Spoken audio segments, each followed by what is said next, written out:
All right, folks, we are looking at a live shot at LaGuardia Airport of the former president's plane that has recently landed. The Secret Service has exited the plane, and we are awaiting the former president's family and, of course, the former president himself, Donald J. Trump, to exit the plane, of course, beginning what will be an historic moment as a former president is arraigned here in New York City. To continue the conversation, we are joined by Ford O'Connell, GOP strategist, and Melanie Collette, host of Money Talk with Melanie, also with Deneen and Tom Borelli. Ford, you're also a lawyer. Tell us your thoughts here about this case and how it'll play out.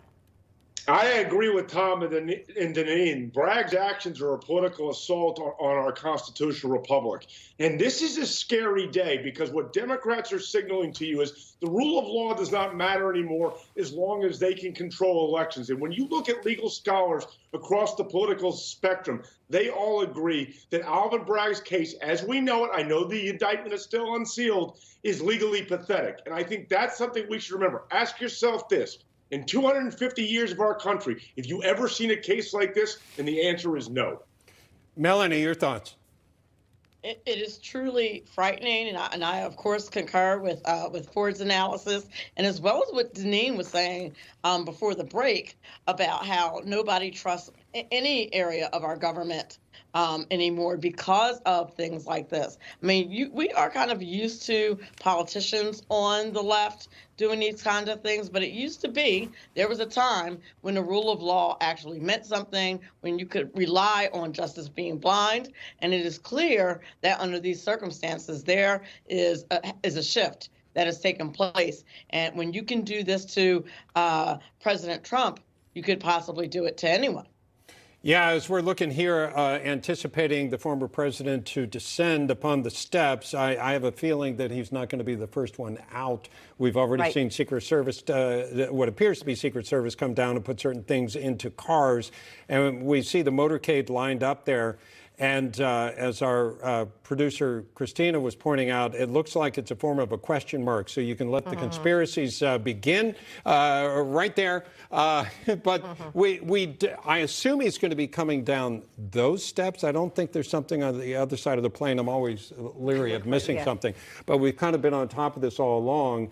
And I'm kind of curious, Deneen, whether you think he wants this moment to show people he is arriving, that he will conquer this, or whether this is a moment that he kind of dreads. He's a showman, number one. Yes, you just say Trump, and I get the visual of all of his rallies and coming down the escalator and him just taking command, whether it's nationally or on the international stage.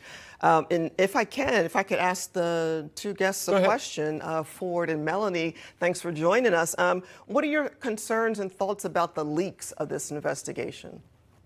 Well, it always seems that leaks only go one way, Deneen. They only go in the favor of Democrats. And when I listen to the leaks that have occurred over the last several months in this case, what strikes me is they're talking about the number of charges. They're not talking about the quality of charges. And someone who's worked in two prosecutors' offices, that's a trick that we used to use to get people thrown in jail, is we talk about the number of charges. And when you're talking about the number, it means you don't have a very strong case.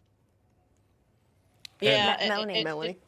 And to that point, to Ford's point, this is so hyper political. I think the other purpose of them having so many counts is not only legal, but it's also to feed the base of the left, to talk about, how horrible, just to confirm to them that how horrible President Trump is supposed to be, and he committed all these crimes, which we all know is absolute buffoonery.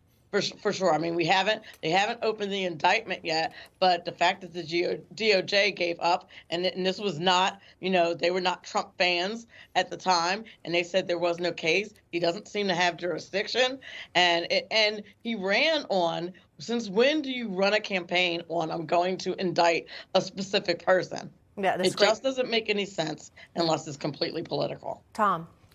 Yeah, I mean, again, this is a historic day. And Ford, if I could ask you a question, because you're also a GOP strategist, what do you think is going through Governor DeSantis's mind now with all the media coverage on former President Trump? How does that affect his campaign if he decides to run? Well, if we've seen the polls over the last several months that are showing a real uptick for President Trump. I think that if you're Ron DeSantis, you want to stand by President Trump, because this is what Republicans are talking about when they talk about a two-tiered system of justice, one for Hillary Clinton and Barack Obama and another one for Donald Trump and Republicans. This is a matter that's of the heart and soul concern of the GOP base, but that also doesn't mean that you don't have a window of opportunity to make your case. This is a tough time if you're Ron DeSantis' campaign, but we've got a long way to go till we get to Iowa about 300 days from now, Tom. All right, Ford, Melanie, hang on a second. We're going to take a break here. Come back. We're anticipating the exit from the plane of former President Trump. Stay with us.